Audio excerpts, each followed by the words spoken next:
All right. So looking at the coaching search, okay, Mel Tucker's obviously getting a lot of attention. James Franklin, um, where do we stand? What are the latest names that are out there? What seems to be a legit list? Yeah, the name of the week last week that I was hearing a lot was Jimbo Fisher, which is interesting. And I think I think it's a lot more likely than a lot of people think.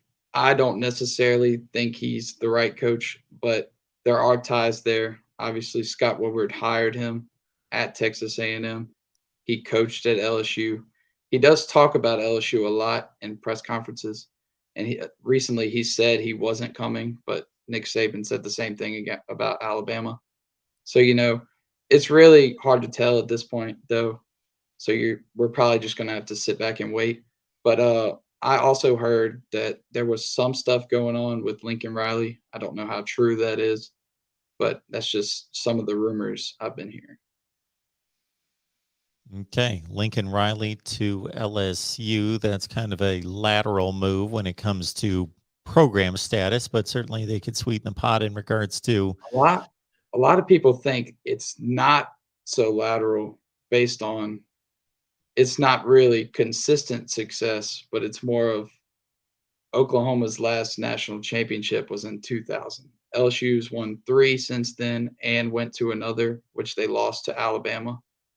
So some people may think that the ceiling or Lincoln Riley has reached his ceiling at Oklahoma, and at LSU, coaches like Les Miles and Coach Ogeron have won at. So some people think that he would want to move to LSU if the offer is right.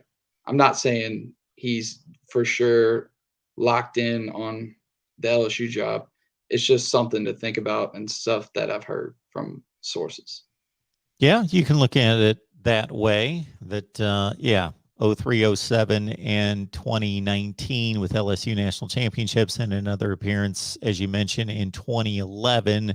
There being a higher ceiling in regards to recruiting, no doubt about that. You can also look at it, yeah, from a consistency standpoint. LSU is not winning as consistently by any stretch of the imagination as Oklahoma is.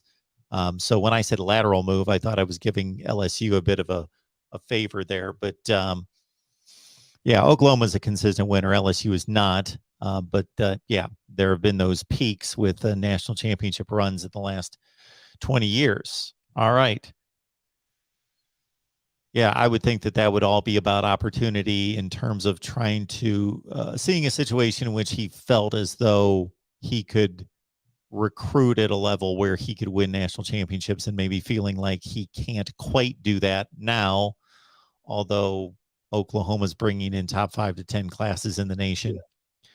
Yeah, I think another big thing they were touching on is they were saying a lot of sources were saying that LSU was prepared to offer up to 12 million, and that's the highest paid coach in college football. So that might also have something to do with it. Well, yeah, most of us leave jobs or go to jobs based on pay. If we're going to make more money doing the same thing somewhere else, we're going to leave and go there. Yes. All right. We got Noah Long on the line talking LSU football. Miles Brennan, he waited in line for quite some time. He came out as a 4-star, and it looked like the team was going to be his in taking over for Joe Burrow. He got off to a hot start and actually had touchdown numbers in the first few games of 2020 that were on par with what Burrow produced, which seemed ridiculously impossible, 60 touchdowns in 15 games, but I think he threw 12 in 3. So he was right there on pace. Obviously lost the team based on, or lost the job based on injury, and has not been able to wrestle it back. So he has decided to move on through the transfer portal. Yeah, it's unfortunate situation for him. It's just for me, it's all about timing. He got hurt, a very poorly timed injury whenever we really needed a quarterback, and Max Johnson eventually stepped up and led us to 2 wins over 2 respectable teams in Florida and Ole Miss at the end of the year. And this year, he hasn't really made the job his own. But with the likes of Garrett Nussmeier and Walker Howard coming in next year, 5-star #1 quarterback, yeah, it was going to be really hard for Miles to really secure a starting spot at LSU. And I really think he was a good leader and representative for LSU football, and I wish him the best wherever he goes. I assume he'd stay at the Power 5 level. I think he's good enough, and he's shown that in the glimpses, but the big thing for him is, can he stay healthy?